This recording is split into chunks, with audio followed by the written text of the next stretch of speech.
Yeah, that's a better view, I'm sure. I'm not sure if there's anybody out there. It's 3:02 on Saturday afternoon here in the Toronto area.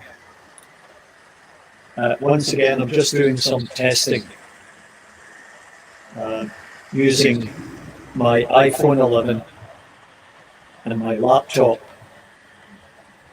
But when I do that global broadcast, I will do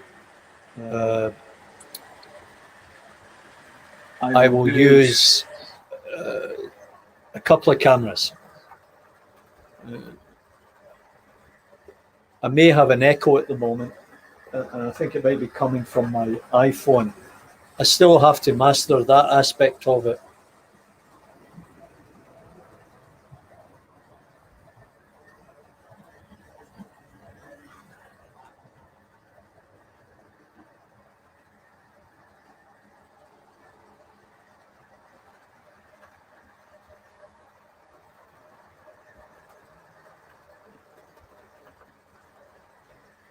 Yeah, there doesn't seem to be any comment showing up, so I can never really tell if anybody's watching.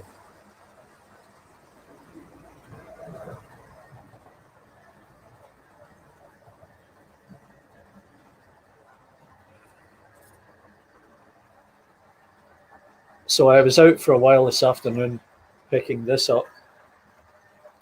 There's that echo again.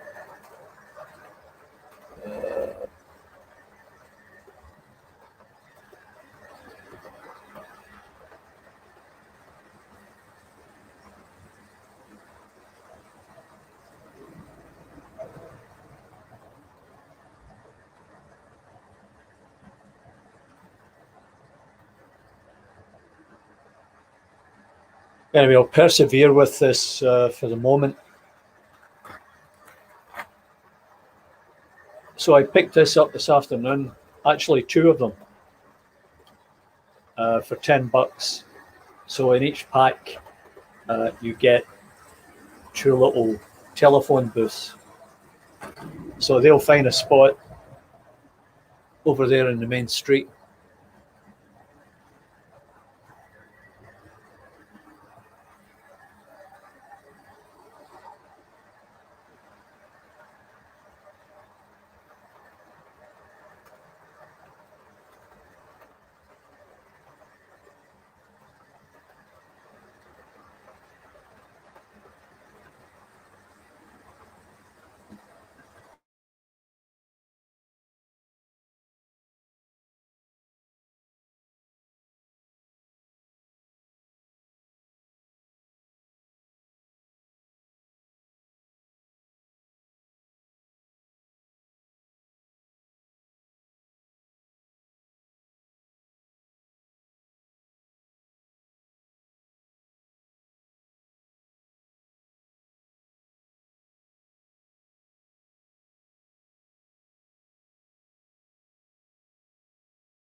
Okay, thank God for Kristen. So she just told me there was no audio.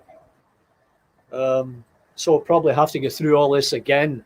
I was trying to deal with the echo, Kristen, and I don't know if you can hear an echo now.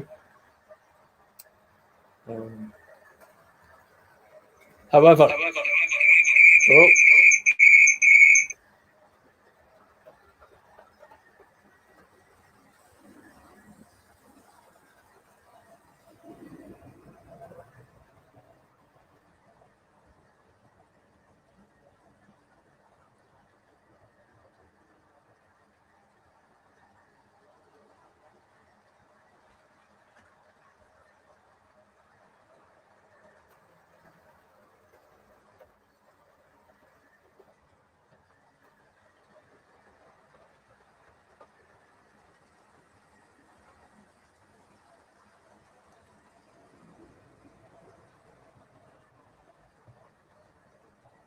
okay, I'm backstage.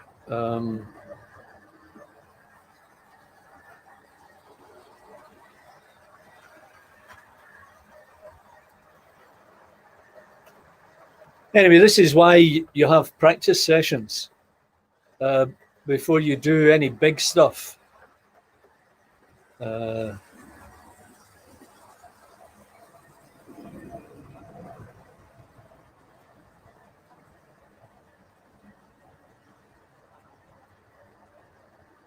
What's me on June to the broadcast?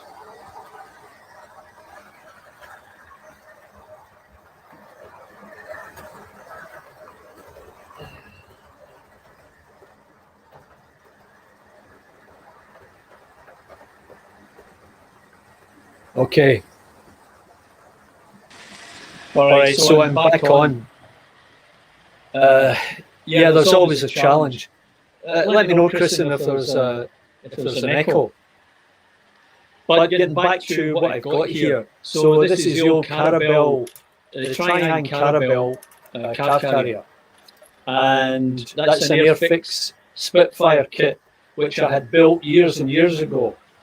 And I had even took the cockpit out and I used tissue paper, painted it green and shrunk it over the cockpit as if something had happened in there to the pilot. So that looks pretty good on that car carrier train.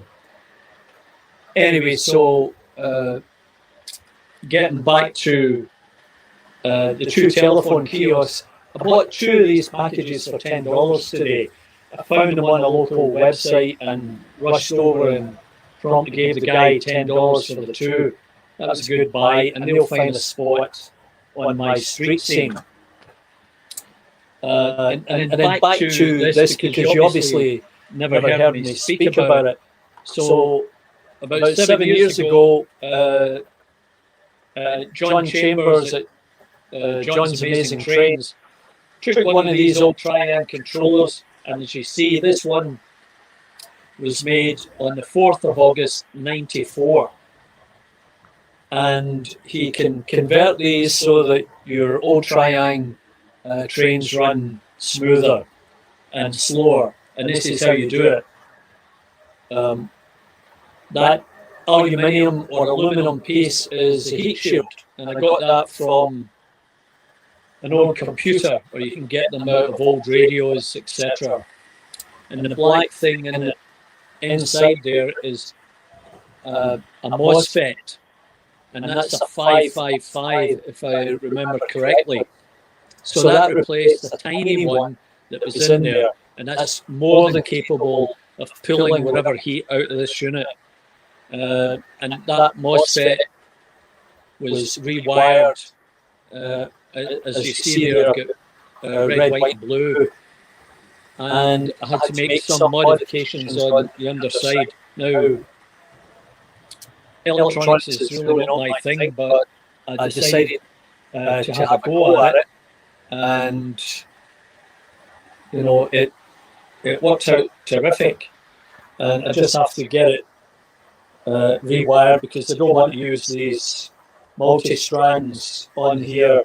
I want to get the solid ones that I have on this controller. And as you see, that's what's happened. We're going from that, or from that HM one down there to the triang, to this little Chinese unit, which was $5 or $6. Paul Bosman, Tommy Cooper. Too much echo. I'm really not sure what I'm going to do about the echo.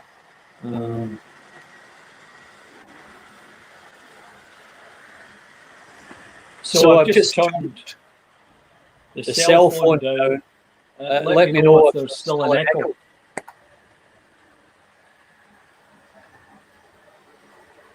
Testing 1, 2, 3.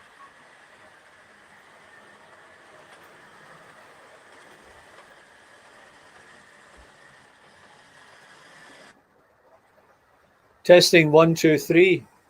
I hope that's okay. It's a whole process of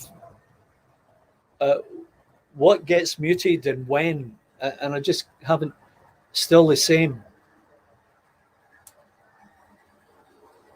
Well, maybe I'll try it the other way. Now tell me if that's better.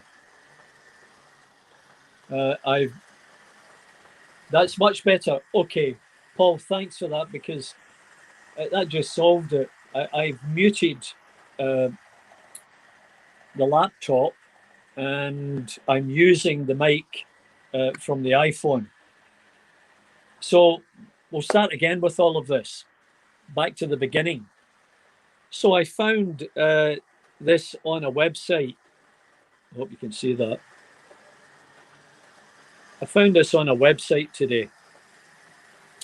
The guy was advertising 4 in total, 2 per box, for $10. So I rushed out and I bought the 2 of them for $10. So a nice little telephone booth. There'll be one up there for sure, and then I may put one over in the scrapyard.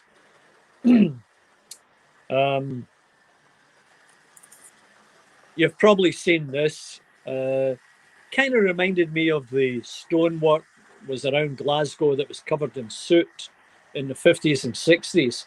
And I used a piece of styrofoam, that pink stuff, and I marked out the stone in pencil. And then I took my soldering iron and just deepened the grooves. And then I painted it, and it looks great. I'll just stick it over here, and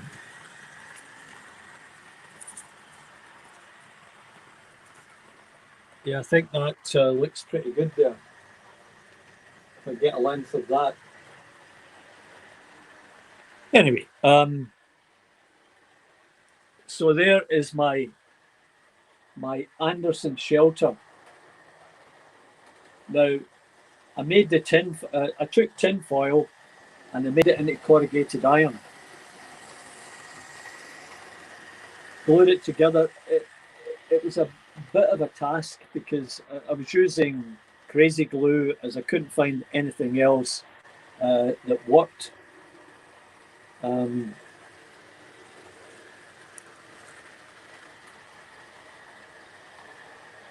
then once I got it together, I put it on this piece of card and threw some flock and a little bush on it, and it looks pretty good.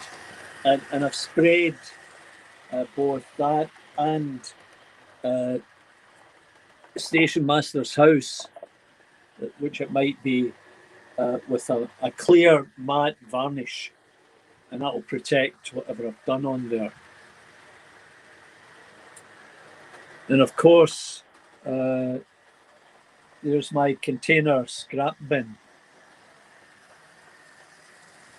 As you can see, I put a little bit of detail into the door end,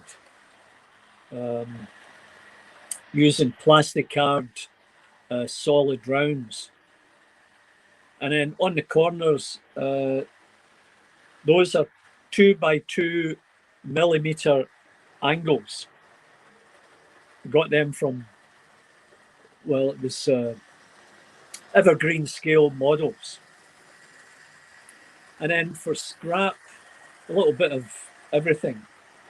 A couple of pieces of rail, an old wheel set, some tin foil, and wood shavings from pencil sharpener.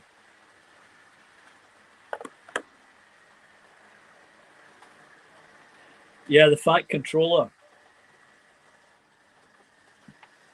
Yeah, I get into trouble here if I say the fat controller, but there you go. That's what we knew him as. So it's great building all these little things. There's one of my little trees. Now, this is a flower, or was a flower, in the garden.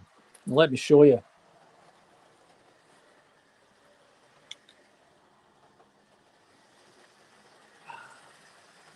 So that is a flower. It's dried out, and then what I do is I spray it with hairspray, and then I get various flocks and spray it over, drop it over the tree, and that's what you get. And you know, there's a big one there, which it actually looks a bit odd because the trunk is too thin. I'll maybe break that down into a number of trees, and then the next time I do one, I'll either use putty or I'll use painter's tape and wrap the trunk and try and thicken it up a bit.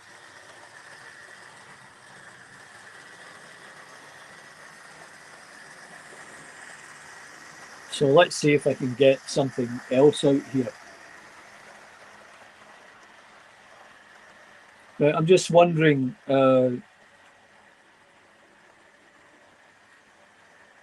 much do you actually see? Does that banner across the bottom, StreamYard, get in the way? I need to be conscious of that when I'm doing things.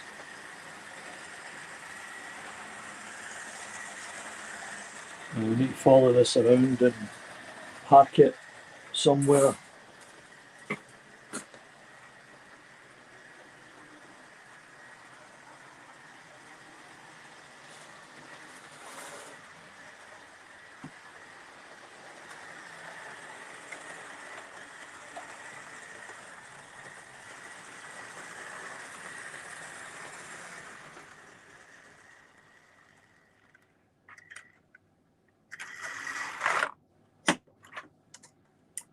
So the story behind this is I got wind that a guy was selling off some of his collection. And a friend of mine said, "Oh, Charlie, there's a West Highland set of coaches available." So the guy had painted these, he put some little passengers in there, and there's a tail light, I believe, on the last carriage. I'll need to check out if it's still working. But it's a beautiful set. They are Lima Mark 1s.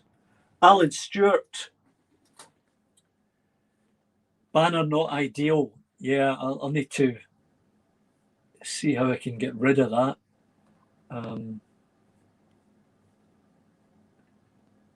There you go. Thanks very much, Alan. That's a great one.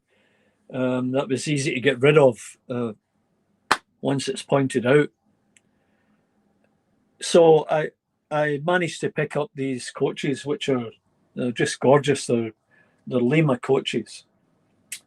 One of them's missing a coupling, and I need to try and find one to get it on there. And the Black 5, I have 2 or 3 of these, but this one runs better than the others. And as I've said before, I believe that ScotRail still runs these coaches from Glasgow Queen Street up to Mallaig or Mallaig, just depends which part of Scotland you come from. And then back again. And you cross over the Glenfinnan Viaduct, and you can see the monument to Bonnie Prince Charlie, where he landed and waited for his Highlanders to arrive over the mountains. And unfortunately, as history tells us, not too many came as it happened. But, just get locked out. Just need to hang in here for a minute, guys. Something went wrong.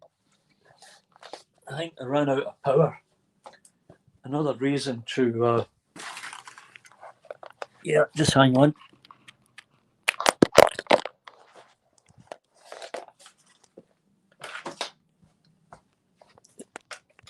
I thought that was fully charged, but, you know, the best laid plans of mice and men, as they say. Oh, what the hell's that? No. Just bear with me.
Oh, let's see.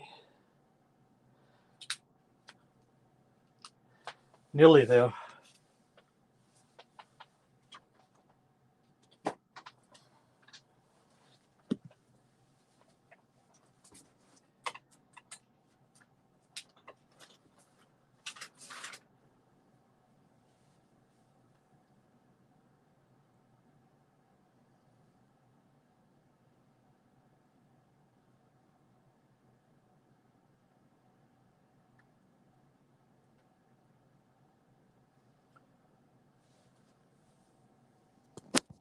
Well, we're back.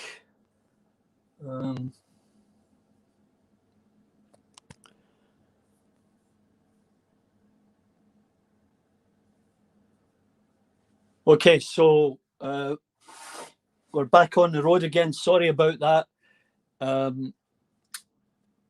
As I said, the best laid plans of mice and men. Oh, try again. Something went wrong.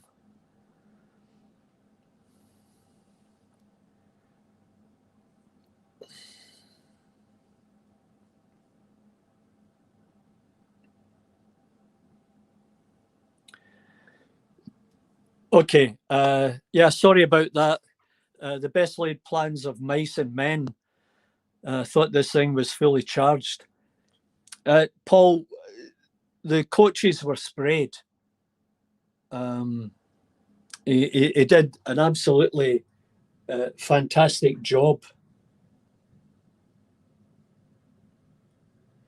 And the transfers too. Everything is perfect. Right? Just a wonderful piece altogether. Very lucky to get that because it's very unique. Harbour and Hobbies recently, and I mean the last 5 years, I think, produced a set of these. I'm not sure what they were like or how much they cost, but they did, and I think they were the only ones that made them.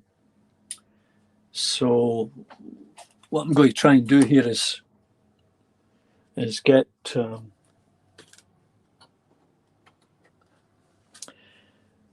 old triang out.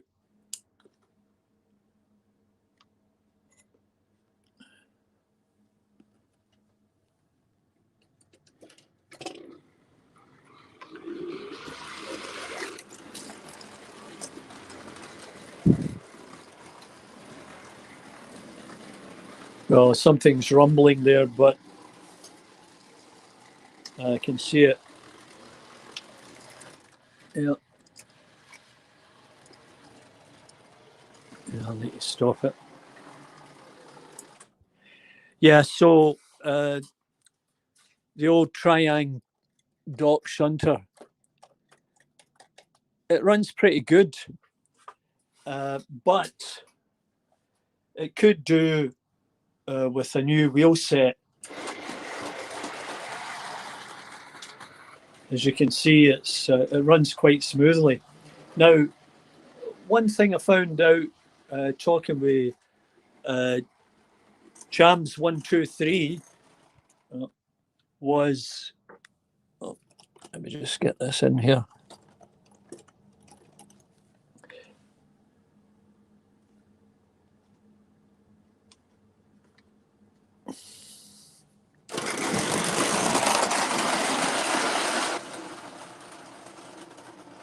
Yeah, those coaches there, the engineers' coaches, they are a bit light, and they have a tendency to run off the track, so I've got to be careful with it.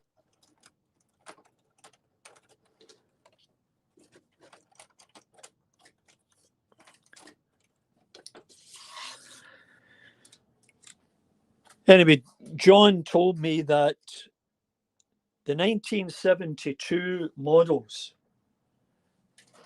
have the better wheel sets than the earlier ones.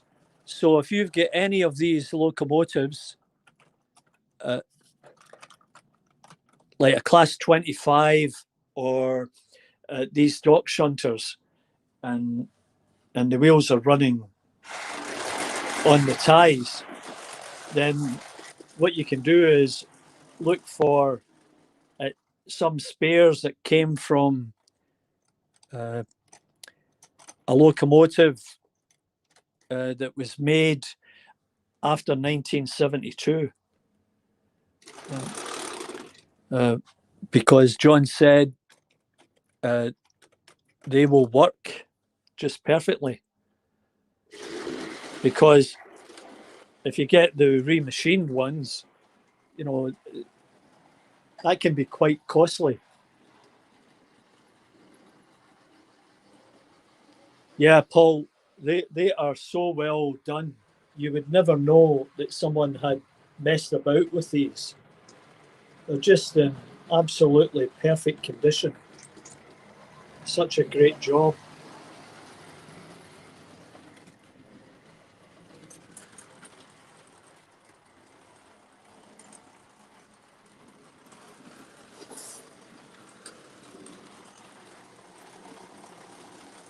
Yeah, you can hear that one running off the track a little bit there. They could probably do with adding a little bit of weight. That might help.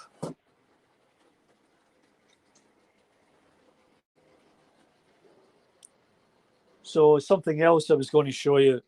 Yeah, I'll just leave that for a second. So I constructed these girders. Get it into place so it doesn't flop over.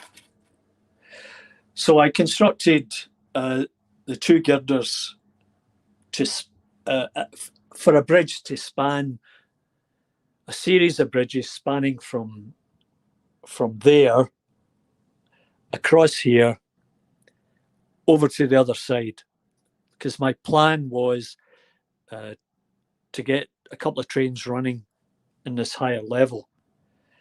I haven't done that as yet, and I think it's a fair bit off. In the meantime, I built this little town scene to add a bit of character and create a cameo for the station here. Now the station will have 3 canopies. I've got them below the table here, and I thought of maybe building some kind of a tunnel across here to try and replicate what you would see at Queen Street Station and the old Buchanan Street Station in Glasgow, where the trains had to get out to the outskirts of the city, and in doing so, they'd have to go through a tunnel. Anyway, I made those out of mat card, the stuff you use for framing paintings. And, you know, I decided how large it was going to be, then pulled out my old drafting trammel set, and I was able to mark out those arches perfectly and then cut them out. Cutting them out was the difficult part. And I built them up, two of them exactly the same, as you can see. And I was inspired by Tony Northeastern to do this. And then I painted them and added in some rusting effects, which you can see. So I was very happy with that outcome.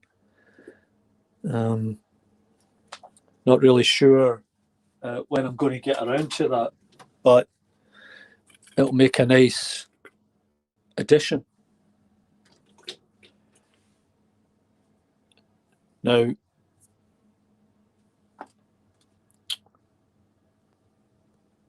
so I showed you the Anderson shelter.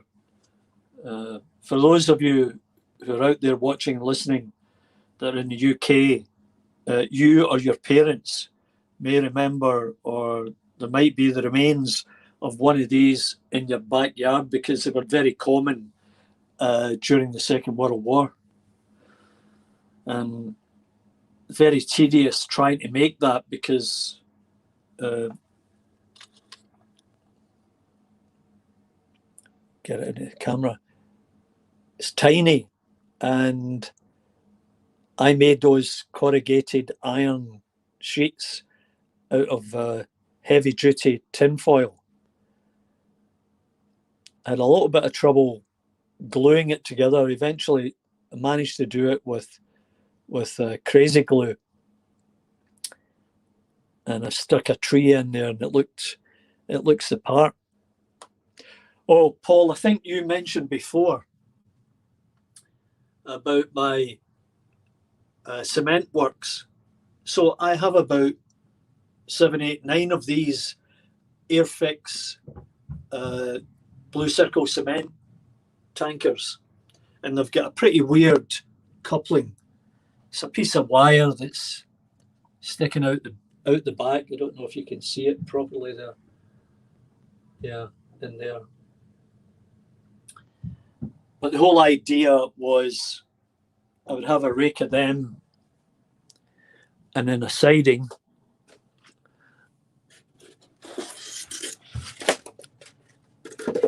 Somewhere I'd have this blue circle cement building, which I scratch built, and I used this card here, which is from the back of a foolscap sheet, and also, yeah, that's all it was, and a tube. And then I covered it with a combination of either scale scenes or 3DK, painted and corrugated sheets, and it turned out pretty good. So I might get round to doing that, and building a little siding for it. At the moment, I've been doing some work in this area here. It's a bit untidy at the moment, but that's because the board fell down.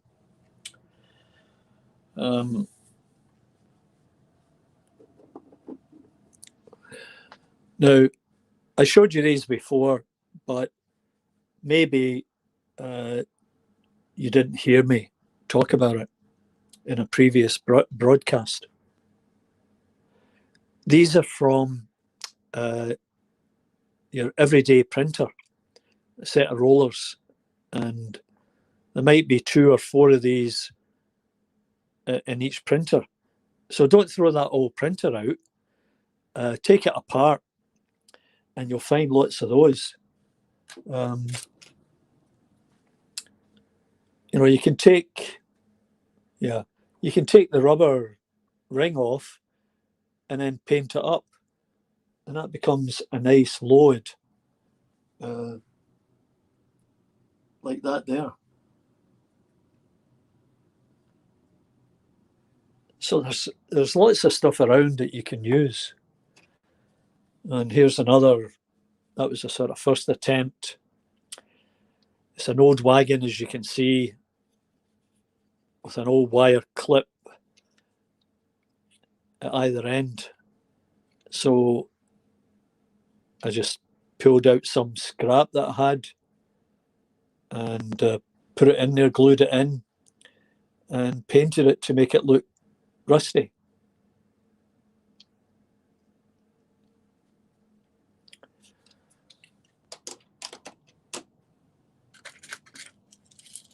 And for those that want to try the paper mache, here's an example. I just took a piece of whatever I found lying around, covered it with tissue paper, let it dry out, and then I painted it. So that can take up the space in your layout.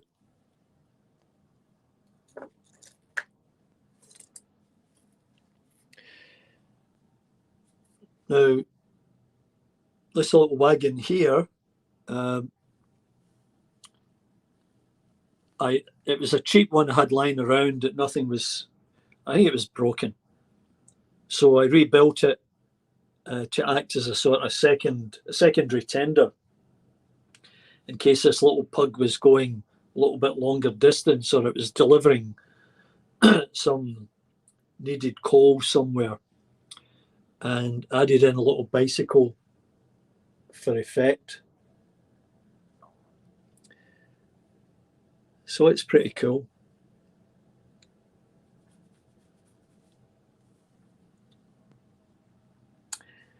And here's the Lima diesel that you can find all over the place for a reasonable price. Now, I bought 2 of these, and this runs just perfectly. And you know, I'll maybe take some silver paint to it. I painted it black. I scrubbed off the original blue paint, painted it black, and then I'll highlight it with silver, and it'll look quite nice. Nice little secondary shunter to have lying around. And here, this one's in pretty bad state. This is the Virgin Pandolino, and it stopped working. I couldn't figure out what it was. I tried to access the motor, which is in there, but found out it was a sealed motor. So I checked the connections, and I think they were in the right, they were in tight. Put it back on the track and then put power to it. And then, I don't know, yeah, you should be able to see that grey mark there. That was the result of a puff of smoke that came up. So I don't know if that whole board is fried. I need to wait and see on that. There's my fish fans, the old airfix kits, or it actually could be banana vans, because there were banana vans that came up from down south. Every time a ship came in from the Caribbean or South America, they'd fill these little vans with them and take them all over the country. And there's my church, made from the same cardboard, and then I threw some of that bird grit. I've got some of it down here. There you go. So that's bird gravel, and you get that nice rendered effect. So that turned out well. I was quite happy with that.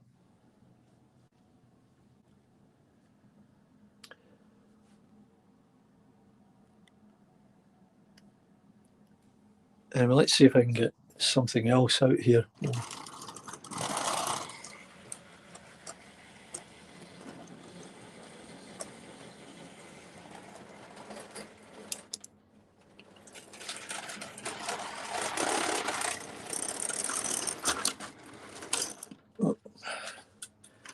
You know, when you've only got one pair of hands and things are not going perfect, it's very frustrating. Anyway.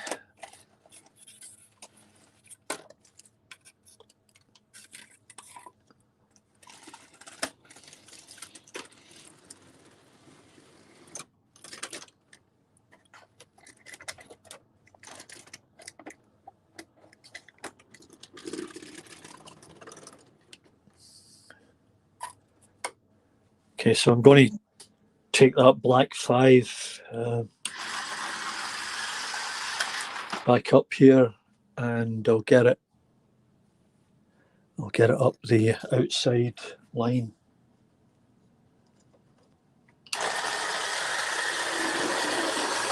I'm not sure if that tender is getting a bit, yeah, it's once again coming off the tracks a little bit here. And that would certainly slow things down. Because that's a Ringfield motor, and you know, unfortunately, I have a few Ringfield motors that don't work very well, which is very disappointing. So let's see if we can get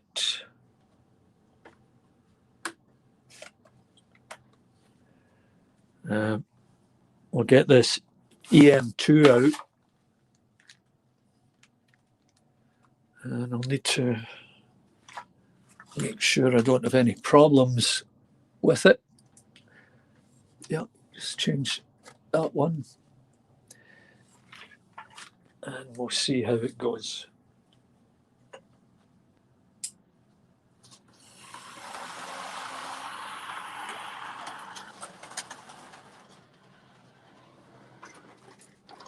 Oh, a couple of things going on here which shouldn't be. All part of the fun.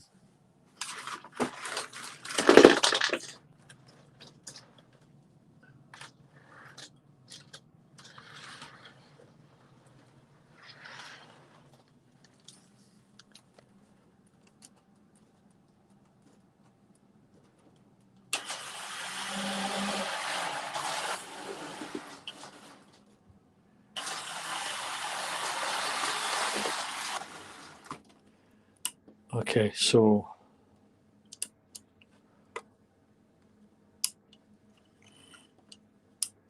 I never cleared stuff here.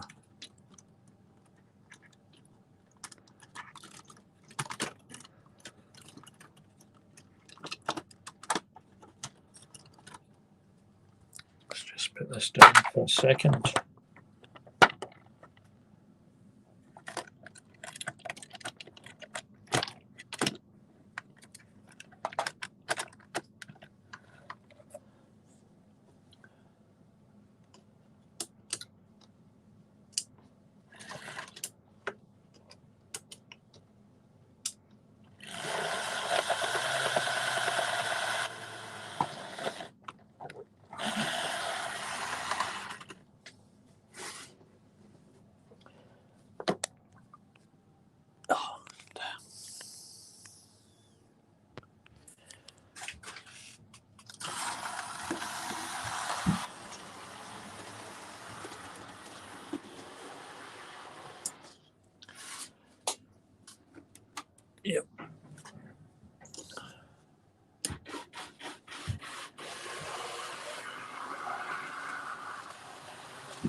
So I'm very happy with this EM2.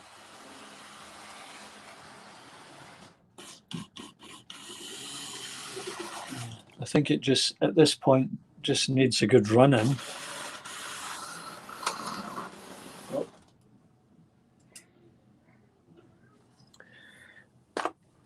I've got grandkids here this weekend, so I'm probably going to have to bail out at any point now.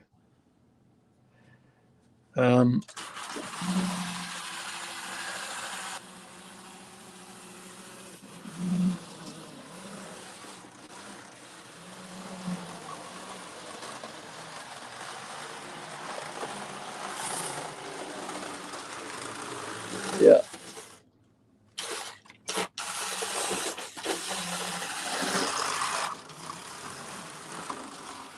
Yeah.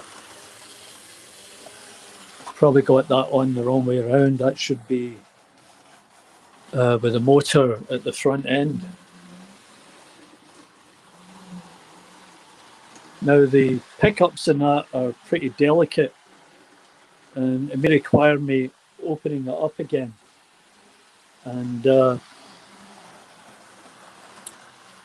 make sure that I've got full contact with those wheels. But you know, as you can see in here, having those new wheels in has made a huge difference, because when I first showed it a while back, it was stuttering pretty badly.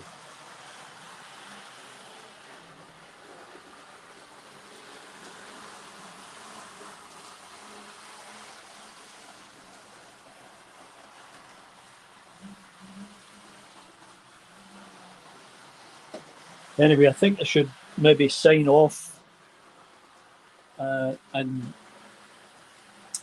thank Alan Stewart for giving me the heads up about the banner, and also for you, Paul, for letting me know just exactly what's going on with the echo.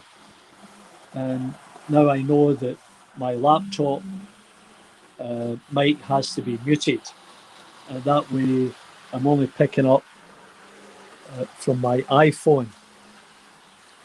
And I presume when I go to add in another another camera, I'll have to make sure that that's muted too.